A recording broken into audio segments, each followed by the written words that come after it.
नमस्कार दोस्तों, क्राइम तक में आप सबका स्वागत है। मैं हूं सुप्रतिम बैनर्जी। ये घटना आज से करीब 5 साल पुरानी है। इस वक्त हम 2026 में हैं और घटना है 2020 के आखिरी महीने की, यानी दिसंबर की। 19 दिसंबर को उत्तर प्रदेश के शाहजहांपुर शहर में एक लोकेलिटी है जिसका नाम है आदर्श नगर कॉलोनी। इस आदर्श नगर कॉलोनी में एक मोबाइल और इलेक्ट्रॉनिक गुड्स की एक छोटी सी दुकान, गुमटी-नुमा दुकान, उसमें रात को आग लग जाती है।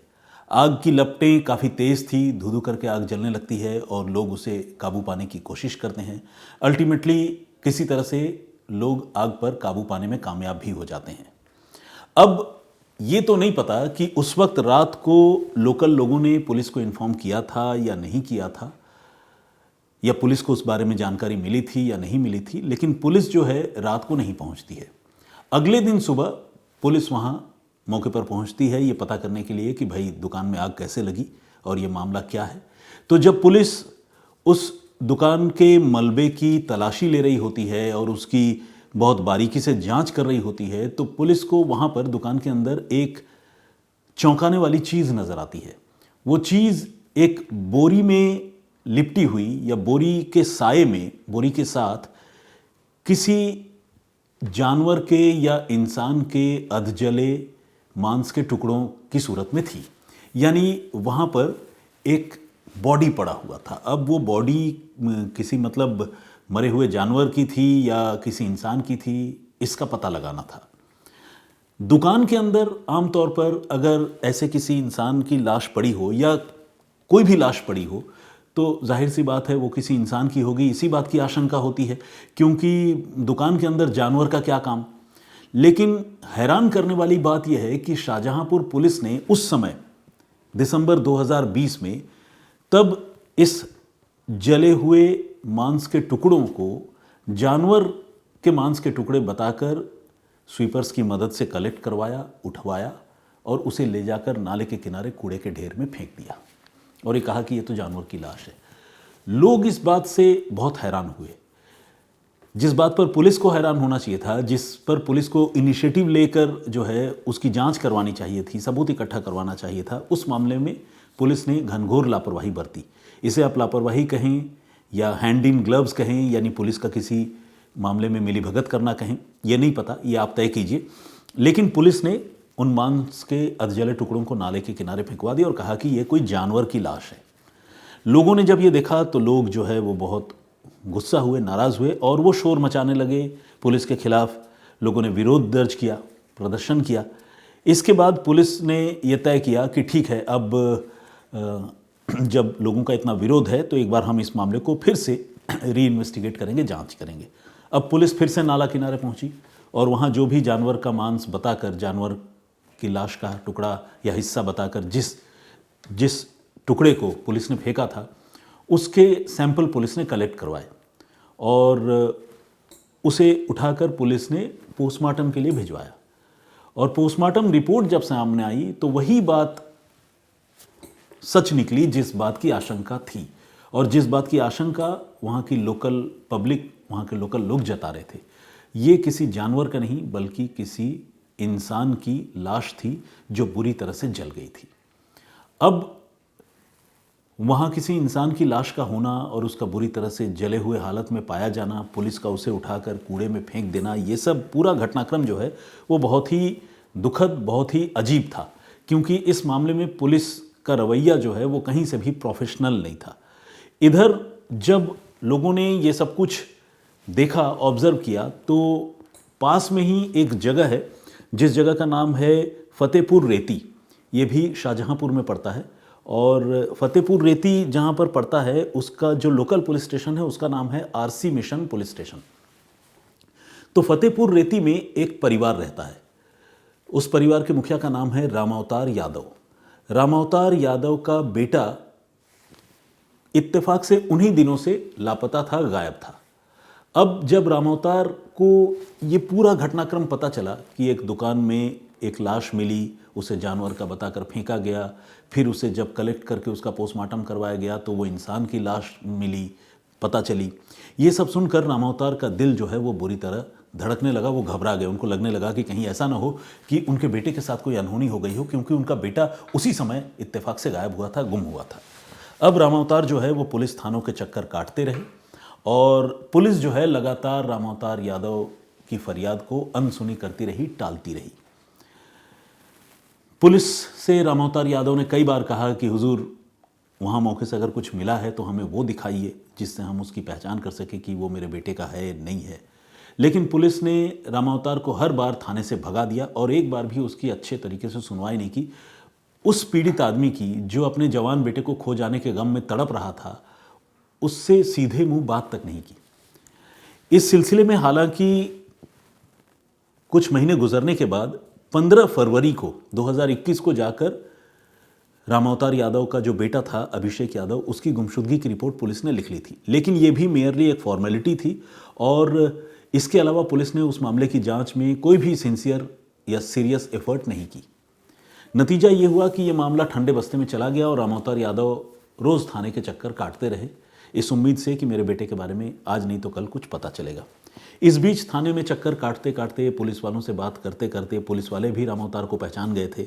एक दिन रामावतार को ये पता चला कि जब मौके पर ये लाश बरामद हुई थी और पुलिस ने जब उस जगह की तलाशी ली थी तो वहाँ से पुलिस को कुछ बिलोंगिंग्स, कुछ ऐसी चीज़ें जो किसी इंसान के साथ रहती हैं, वो चीज़ें मिली थी। और उन चीज़ों में एक ताबीज़, एक कड़ा और आधा जला हुआ अंडरवियर, ये सारी चीज़ें शामिल हैं। रामावतार यादव ने कहा कि अरे साहब, वो चीज़ें मुझे दिखाइए, अगर तो ये कहीं मेरे बेटे का है, अभिषेक का है, तो मैं तो देखते ही पहचान जाऊंगा। पुलिस ने कहा अरे नहीं, वो केस प्रॉपर्टी है, वो तो सील बंद पड़ा हुआ है, ऐसा नहीं दिखा सकते। अब रामावतार यादव जो है वो फिर से परेशान हो गया। उसे एक उम्मीद की किरण नज़र आ रही थी। इस सूरत में ना सही कि बेटा जिंदा है, लेकिन इस सूरत में ही सही कि कम से कम पता तो चले कि बेटे के साथ कोई अनहोनी हो चुकी है। रामावतार अब और पीछे पड़ गए। पुलिस वालों से बार बार गुजारिश करने लगे और कहने लगे कि साहब दिखा दीजिए एक बार।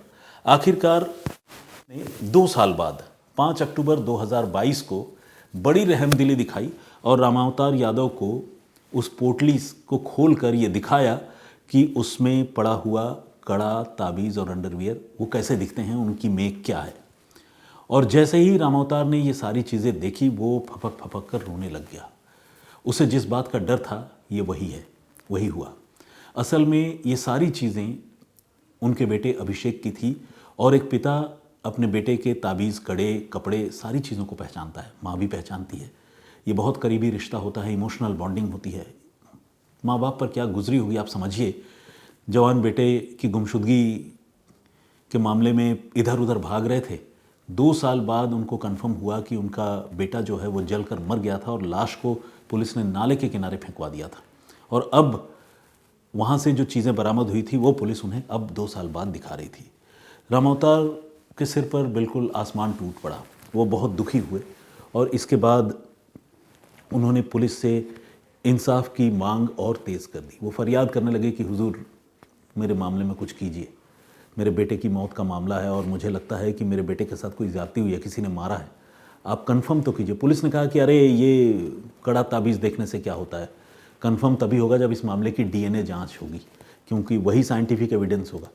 तो रामावतार ने कहा हुजूर, फिर देर किस बात की, आप डीएनए जांच कराइए, हम तो तैयार हैं अपना सैंपल देने के लिए। पुलिस ने कहा कि नहीं नहीं, ये इतना आसान नहीं है, बहुत वक्त लगता है, टाइम लगता है।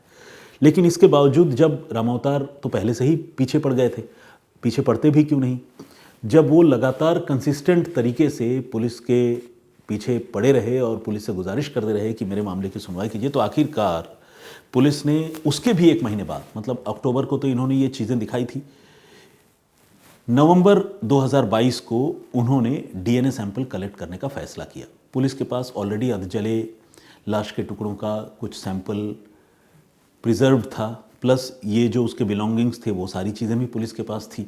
तो पुलिस ने उससे कुछ डीएनए एक्सट्रैक्ट निकलवाए फॉरेंसिक एक्सपर्ट्स की मदद से, जिन्होंने वो सैंपल इकट्ठा किए और रामावतार और उसकी पत्नी के ब्लड सैंपल भी पुलिस ने कलेक्ट किए। और पुलिस ने कहा कि ठीक है, डीएनए रिपोर्ट की मतलब के लिए भेजते हैं, अगर ये पॉजिटिव आ गया तो फिर पता करेंगे, वरना तो मुझे नहीं लगता कि हो सकता है तुमको गलतफहमी हुई हो, वो लाश तुम्हारे बेटे की ना हो।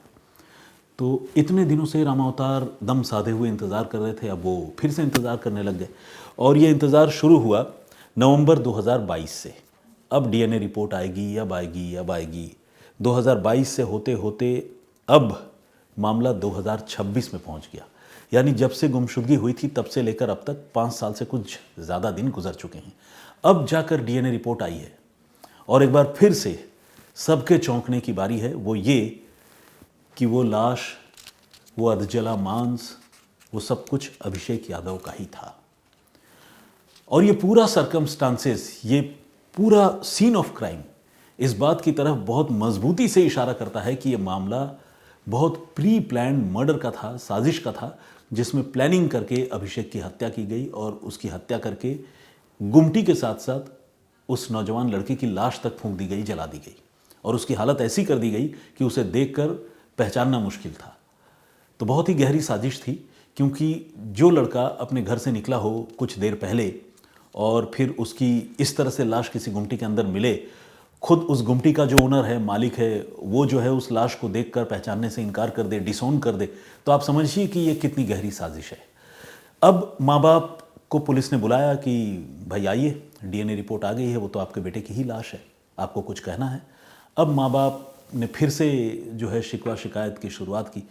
उनका दिल जो है वो गम और तकलीफ से भरा हुआ था। रामावतार और उनकी पत्नी ने ये बताया कि देखिए ऐसा है, हमारा बेटा उस दिन रात को घर से निकला था एक ढाबे पर अपने एक दोस्त के साथ खाना खाने के लिए। जिस दोस्त के साथ वो अपने घर से निकला था उसका नाम है शानू भाई, और इसके बाद वो गायब हो गया। हम तो आपसे फरियाद करते रहे कि आप ढूंढते रहे, लेकिन आपने तो कोई हमारी मदद की नहीं। जो अधजली लाश मिली थी उसे भी जानवर की लाश बताकर आपने फेंक दी। लेकिन हम अपने तौर पर पता कर रहे थे और हमें अपने तौर पर यह पता चला कि ढाबे में हमारे बेटे अभिषेक की नईम और राजू नाम के 2 लड़कों से किसी बात पर लड़ाई हुई थी, कहा सुनी हुई थी, और इसके बाद हमारा बेटा गायब हो गया था। ये बात जब रामावतार और उसकी पत्नी ने बताया तो पुलिस ने भी अपने बही खाते खंगालने शुरू किए और पुलिस को ये पता चला कि पेशे से बोलेरो पिकअप चलाने वाला नईम असल में उस गुमटी का भी ओनर था। वो मोबाइल और इलेक्ट्रॉनिक की एक छोटी सी दुकान का भी मालिक था और वो गुमटी भी उसी की थी। अब जब पुलिस को ये बात पता चली कि वो गुमटी भी नईम की थी और घर वाले अब ये बता रहे थे कि 5 साल पहले हमारे बेटे की नईम से और राजू नाम के 2 लड़कों से विवाद हुआ था, तो फिर पुलिस को अब लगने लगा कि ये मामला जो है मर्डर का ही है। इस मामले को अब पुलिस ने नए सिरे से 5 साल बाद, मैं तो कहूँगा, इन्वेस्टिगेट करना शुरू किया है, क्योंकि री इन्वेस्टिगेट नहीं कहूँगा, क्योंकि इन्वेस्टिगेट तो उन्होंने पहले किया ही नहीं था। तो 5 साल बाद कत्ल के एक मामले में पुलिस अब फिर से रामावतार को लेकर सीन ऑफ क्राइम पर गई है, नाला किनारे गई है और उस ढाबे पर गई है। सारी जगहों से जाकर पुलिस एक एक करके सबूत इकट्ठा कर रही है। हो सकता है कि जब तक मैं ये कहानी आप लोगों के सामने पेश कर रहा हूँ तब तक नईम और राजू पुलिस की हिरासत में भी आ गए हूँ। पुलिस इस मामले की जांच कर रही है और इस मामले को, जो पहले गुमशुदगी का मामला था, उसे मर्डर के केस में कन्वर्ट कर दिया गया है। अब इतने दिनों के बाद पुलिस अभिषेक के घर वाले जिन लोगों को आरोपी बताया है उनकी धरपकड़ की कोशिश भी कर रही है। बाकी कुछ और लोग भी इस मामले में शामिल हो सकते हैं। तफ्तीश अब शुरू हुई है। तो देखिए कितनी बड़ी विडंबना है कि कत्ल का एक मामला, जिसे आम लोग देखकर ही ये अंदाज़ा लगा रहे हैं कि ये मामला मर्डर का हो सकता है। पहले दिन से आम लोग कह रहे हैं कि ये लाश जो है वो इंसान की है, जानवर की नहीं है। तो क्या एक प्रोफेशनल डिपार्टमेंट, एक पेशेवर पुलिस वालों की टीम, वो देखकर, जले हुए मांस के टुकड़ों को देखकर ये अंदाज़ा नहीं लगा पा रही है कि ये इंसानी मांस है या जानवर का मांस है, जानवर की लाश है? जानवर की जो खोपड़ी होती है और इंसान की जो खोपड़ी होती है उसकी बनावट ही अलग होती है। अनटिल एंड अनलेस वो किसी बंदर की कंकाल या बंदर की जली हुई लाश ना हो। लेकिन किसी गुमटी के अंदर कोई बंदर कैसे हो सकता है? तो वो अगर जानवर है तो जाहिर सी बात है कोई भैंस या बकरा, बकरी, इस तरह का कोई जानवर होगा। कोई और इंसान से मिलने जुलने वाला कोई चिंपैंजी तो वहाँ होगा नहीं। इसके बावजूद पुलिस वाले उसे जानवर की लाश बताकर फेंक देते हैं। तो इस मामले को, मेरी अगर व्यक्तिगत राय आप पूछें तो मुझे ये लापरवाही कम और मिलीभगत ज़्यादा लगती है। इस मामले में अब जो वहाँ के एसपी हैं मिस्टर राजेश द्विवेदी, उन्होंने मीडिया वालों से कहा है कि इस मामले की वो जांच करवाएंगे और इसको एक कंक्लूसिव एंड तक ले जाएंगे, उस मुकाम तक ले जाएंगे। हो सकता है गुनहगार पकड़े भी जाए, लेकिन उन पुलिस वालों का क्या जो 5 साल पहले वहाँ पर तैनात थे 2020 में, और जिन्होंने एक नौजवान के कत्ल के मामले को जानवर की मौत बताकर बिल्कुल उस केस को रद्दी की टोकरी में डाल दिया। ये बहुत ही दुखद, बहुत ही अफसोसनाक मामला है। आमतौर पर मैं अपने इस प्रोग्राम में पुलिस के इन्वेस्टिगेशन की तारीफ़ करता हूँ, लेकिन इस बदतरीन और घटिया इन्वेस्टिगेशन की तारीफ़ मैं चाह कर भी नहीं कर सकता। इस पूरे घटनाक्रम पर आप क्या सोचते हैं, आपका पॉइंट ऑफ व्यू क्या है, प्लीज़ हमें कमेंट करके ज़रूर बताइएगा। जो प्रीवियस स्टोरी मैंने आप लोगों को सुनाई थी वो 2 दिन पहले सुनाई थी और मैंने आपको बताया था कि किस तरह से यूएस के जो कमांडोज़ हैं उन्होंने बहुत सोफिस्टिकेटेड वेपन का इस्तेमाल करके वेनेजुएला के राष्ट्रपति को उनके घर से उठा लिया और वेनेजुएला के बहुत सारे सैनिकों की उन्होंने हत्याएं की, उन्हें मार गिराया। तो उस पर आप बहुत सारे लोगों ने कमेंट्स किया था। आइए कुछ लोगों के कमेंट पढ़ते हैं। कौशिक घोष ने कमेंट किया, उन्होंने कहा है कि नाम से जुडिशियरी और डेमोक्रेसी का एक पिलर है, लेकिन पावर के सामने जुडिशियरी घुटने टेक रही है। यूनाइटेड नेशंस एक कठपुतली बन गया है। बिल्कुल, आपने इंटरनेशनल संदर्भ में ये बात कही है, लेकिन ये बात भी बिल्कुल सही है। देखिए, सबसे बड़ी बात वही है जो हम पहले भी कहते रहे हैं, एक कहावत है ना, जिसकी लाठी उसकी भैंस। ये कहावतें यूं ही नहीं बनी है। हमारे जो बड़े बुज़ुर्ग हैं, जो पुराने लोग हैं, उन्होंने बड़े तजुर्बे से ये सारी कहावतें जो है उनका ईजाद किया होगा। तो ये चीज़ें दुनिया में शुरू से होती रही हैं, अब भी हो रही हैं, जो बहुत दुखद है। बताइए, यूएस के पास पावर है तो वो कुछ भी कर रहा है। अब ग्रीनलैंड के मामले को लीजिए, यूएस कह रहा है कि ग्रीनलैंड हम खरीद लेंगे। ग्रीनलैंड के राष्ट्रपति ने कहा है कि नहीं, हम ग्रीनलैंड अपना देश बेचेंगे नहीं, अगर हमें किसी के साथ अपने आप को मिलाना ही हुआ तो हम डेनमार्क के साथ जाना चाहेंगे। और यूएस के जो राष्ट्रपति हैं ट्रंप, वो ये कह रहे हैं कि ग्रीनलैंड से कम हमें कुछ मंजूरी नहीं, हम तो लेकर रहेंगे। भाई, ये तो अजीब बात हो गई। मतलब इसे कहते हैं कि दादागिरी की इंतहा है। मतलब समझ में नहीं आता कि दुनिया की सोच जा रही है। स्टारलिंग के नाम से एक आईडी है, बहुत बहुत स्वागत आपका। इन्होंने कहा कि जिस देश की घटना है वह क्या प्रतिक्रिया दिया वो महत्वपूर्ण है, वरना ये व्यर्थ है। चलिए ठीक है, thank you very much. MUZ के नाम से एक आईडी है, ये क्राइम तक आजकल सोशल तक बन गया है, इन्होंने ये कहा। चलिए ठीक है, आपका नज़रिया है। जगदीश चांडेगड़ा जी ने भी कमेंट किया है, रेगुलर कमेंट करते हैं, और इन्होंने कहा है कि अमेरिका को इसीलिए सुपर पावर कहते हैं, जो हथियार थे वो रासायनिक वेपन के हथियार थे और मानव शरीर पर खतरनाक असर होता है। इन्होंने ऐसी बात कही है। किशन सिंह ने भी कमेंट किया है, बहुत बहुत स्वागत आपका। रोहित कुमार एंटरटेन के नाम से एक आईडी है, उन्होंने कमेंट किया है। PK चंद्रा जी हमारे रेगुलर लिसनर हैं, बीच बीच में कमेंट करते हैं, बहुत स्वागत। मैनुअल टॉक्स के नाम से एक आईडी है और उन्होंने कहा है कि विश्व युद्ध 2 के बाद अमेरिका, जितने भी जर्मन वैज्ञानिक थे उनको अमेरिका अपने साथ बाइज्जत लेकर गया था। और इनका ये कहना है कि हथियार भी जो है 50-60 साल पहले ही बना लिए गए होंगे, जो वाकई एक डर का विषय है। और नॉलेश शर्मा ने कमेंट किया है, बहुत बहुत स्वागत आपका। इसके अलावा अनीस अहमद का ने कमेंट किया, उन्होंने कहा है कि वेपन इज़ इलेक्ट्रोमैग्नेटिक गन, उन्होंने ये जानकारी दी है। रोहित सिंह का कमेंट है, बहुत स्वागत आपका। और सरिता जी ने भी अपनी बात रखी है। रवि भगत, उन्होंने कहा है कि अब समझ में आया अफ़गानिस्तान से क्यों भागा, अमेरिका काफ़ी एडवांस है, इन्होंने ऐसा लिखा है। बैकुंठ महतो ने भी कमेंट किया है। इनका कहना है कि हमारी भी इच्छा है, हमारी भी नाम आए एक बार। और फिर बैकुंठ महतो के नाम से आईडी है, लेकिन इन्होंने अपना नाम बताया है बैंकर महतो या बंकर महतो, ऐसा इन्होंने लिखा है। मतलब इंग्लिश में BANKR लिखा है, मैं उसको एग्जैक्टली हिंदी में क्या प्रोनाउंस करूँगा ये मुझे नहीं पता है। तो महतो साहब, अगर आप मेरा ये प्रोग्राम देख रहे होंगे तो प्लीज़ अपना नाम अगली बार हिंदी में लिखकर भेजिए, जिससे मुझे एग्जैक्टली पता चले कि इसको बैंकर पढ़ूँ, बंकर पढ़ूँ, बनकर पढ़ूँ, क्या पढ़ूँ। लेकिन चलिए, और ये भी लिखिएगा कि इस नाम का मतलब क्या है, क्योंकि मैंने ये नाम पहले सुना नहीं है। रवि भगत ने कमेंट किया है, स्वागत आपका। और इसके अलावा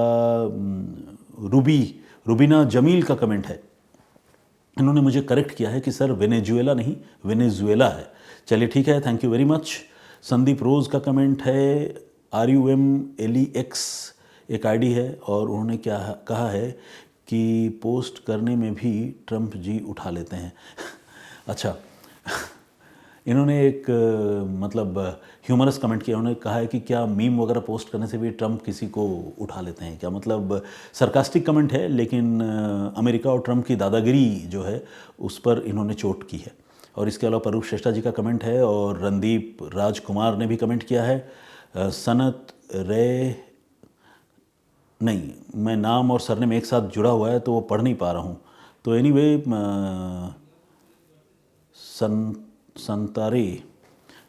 मैं समझ नहीं पा रहा हूँ, आप अपना नाम अलग से लिखकर भेजिए कभी। रोहित कुमार एंटरटेनमेंट के नाम से एक आईडी है, बहुत बहुत स्वागत आपका। और पुणे प्रॉपर्टी के नाम से एक आईडी है, उन्होंने भी कमेंट किया है कि microwave energy attack brain stop blood boil, इन्होंने ऐसा लिखा है। शॉर्ट फॉर्म में बताया है कि माइक्रोवेव एनर्जी का जब अटैक होता है तो दिमाग काम करना बंद कर देता है और खून जो है वो काफ़ी गर्म हो जाता है। इन्होंने लिखा है कि उबलने लगता है। तो खैर बहुत धन्यवाद आप सारे लोगों का इतने सारे कमेंट्स करने के लिए। मैं फिर हाजिर होऊंगा किसी और कहानी, किसी और पेशकश के साथ। फिलहाल मुझे इजाज़त दीजिए। अपना बहुत ख्याल रखिए, सुरक्षित रहिए। जय हिंद, जय भारत।